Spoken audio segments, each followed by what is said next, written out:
Nazi Ravensbrück camp, how ordinary women became SS torturers. Now, this is going to be interesting. There they go. All the arm in arm, happy torturers. Healthy female workers between ages 20 and 40, wanted for a military site, reads a job advertisement from 1944 German newspaper. Good wages and free board, accommodation and clothing are promised. Wow, it doesn't take much to get women into the torturing business, isn't it? Here's an easy home and you get clothes and food. What is not mentioned is that the clothing is an SS uniform and that the military site is Ravensbrück concentration camp for women. Notice, though, they didn't run away. Notice that one of the things the women aren't being promised is having men around, which should tell you guys that women don't give a shit about having men around, right? Now, here we are. That is where the female guards lived. Some with their children. Oh, they got to take the children to the torture camp. From the balconies, they could overlook a forest and a pretty lake. It was the most beautiful time of my life, said one former female guard decades later. So notice a lot of these women have children, and again, there's no men, and they're happy that way.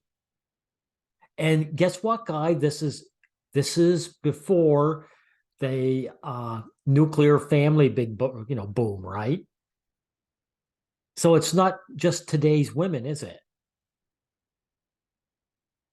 But from their bedrooms, they would also see chain gangs of prisoners and the chimneys of gas chamber. There's her friendly neighborhood torturer and her children. A lot of visitors coming to the memorial ask about these women.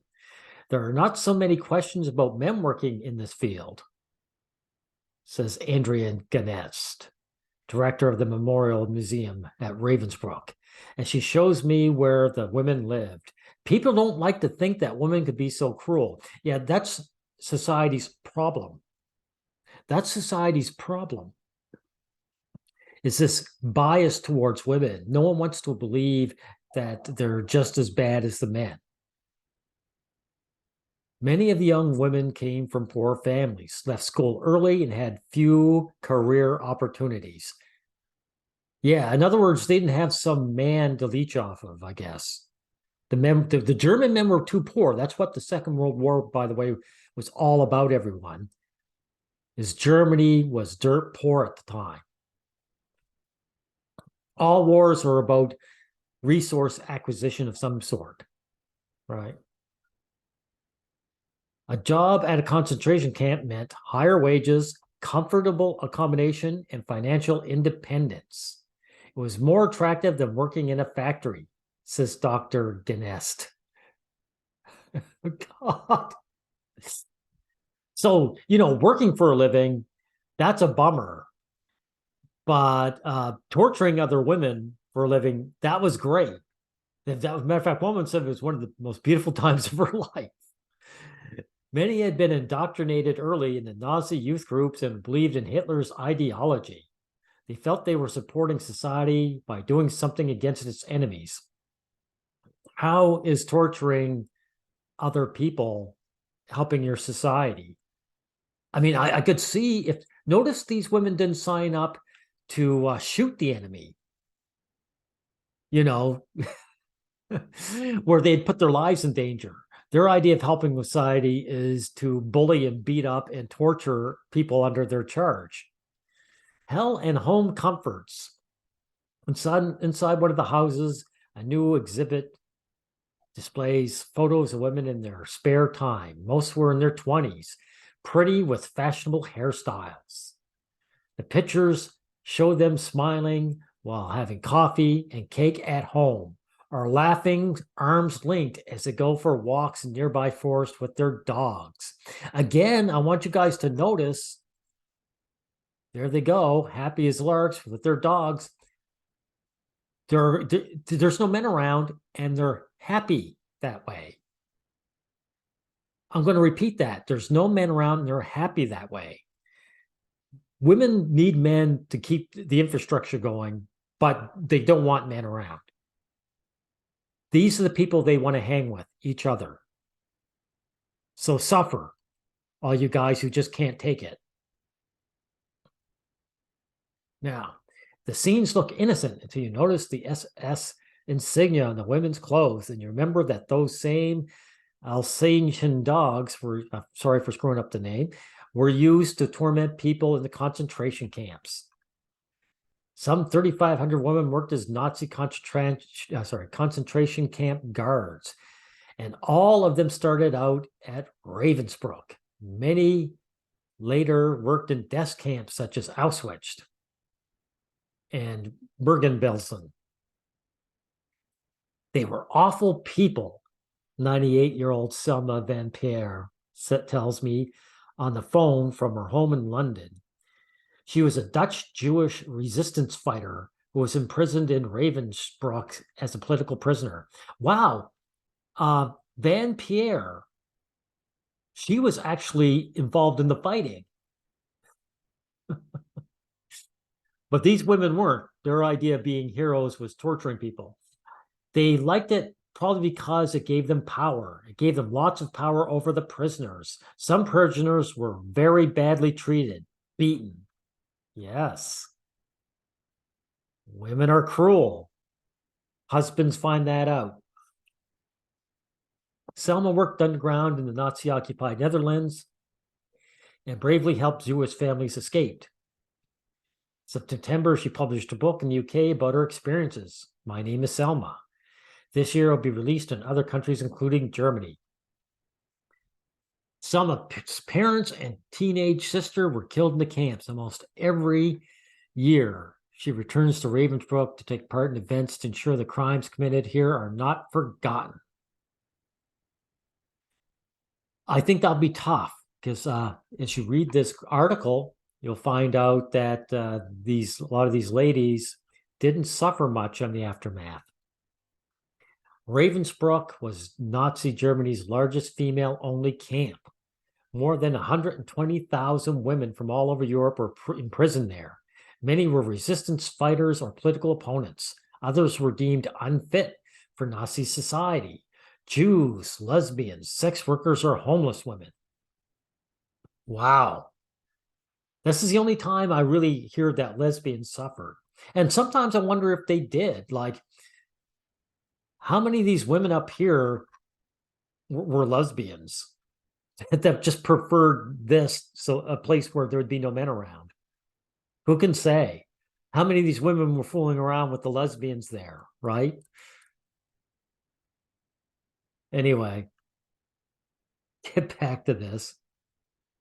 See where I got off here. Here we are. At least 30,000 women died there. Some were gassed or hanged. Others starved. Ooh, died of disease or were worked to death. Wow, they were cruel. They were truly treated brutally by many of the female guards, beaten, tortured, or murdered. The prisoners gave them nicknames such as Bloody, I'm going to screw up that name, Braggia, or Revolver Annie, or Anna. Anna probably did a lot of shooting, I suspect. After the war, during the Nazi war crimes trials in 1945, Irma Gries was dubbed the beautiful beast by the press. Young, attractive, and blonde, she was found guilty of murder and sentenced to death by hanging. Oh, she got zapped. Okay, that's good to hear. The cliche of the blonde, sadistic woman in the SS uniform later became a sexualized cult figure in films and comics. Why would they even mention that? So what? About out of thousands of women who worked in the SS guards, only 77 were brought to trial. Right. And very few were actually convicted. Sounds familiar, doesn't it, everyone? All you guys sounds familiar, doesn't it? You know, we're only seeing today what we should have noticed long ago, that these terrible people, because they're women, weren't really. There was this one woman up here actually was killed off. As I said, very few of them were even brought to trial.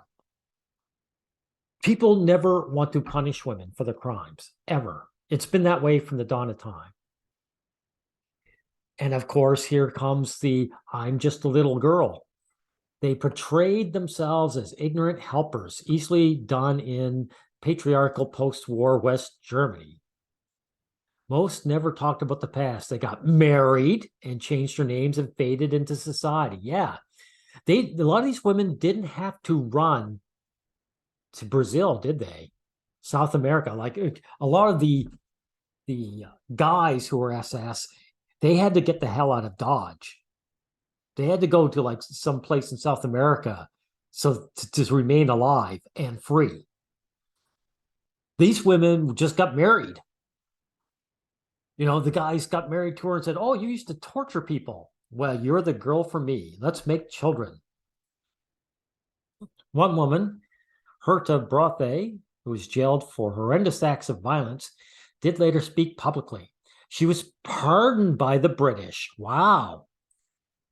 Wow, I guess the British did really admire the Nazis, didn't they? After just a few years in prison. Wow. In a rare interview recorded in 1999, just before she died, she remained unrepentant. Yeah, that's what you do. You have an unrepentant psychopath that brutally murdered and tortured other people, and you just let her go because, you know, she's female. She's got breast.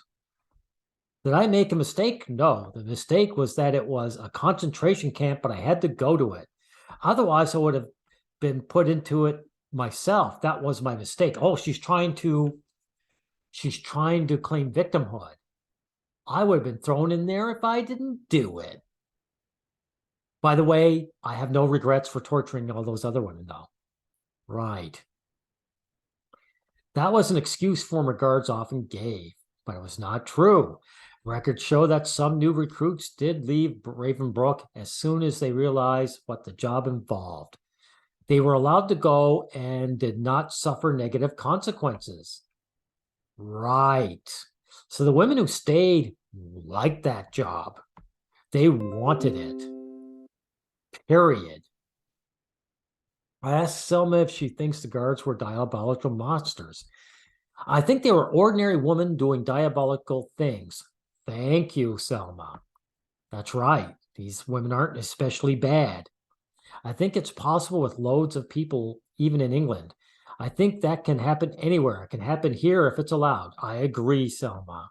These are ordinary women who were put in positions of power, and they showed their brutal side. Exactly. Since the war, female SS guards have been fictionalized in books and films. Yeah, so what? The most famous has been The Reader, a German novel that later became a film starring Kate Winslet. Sometimes women portrayed as exploited victims, at other times as sadistic monsters. The truth is more horrifying. They were not extraordinary monsters, but rather ordinary women who end up doing monstrous things. Yeah. Yeah, exactly. And the point of this video is to point out, guys, that there's nothing special about being a woman. They are every bit as cruel as men. It's just that they're risk averse. So when they don't do cruel things, it's simply they don't have the opportunity. They're not brave enough, or they feel it's too risky, but they want to do it. But more to the point, as you can see, what they really want is a place where they get taken care of and they don't have to look at a man. Right. So that is the end of this video.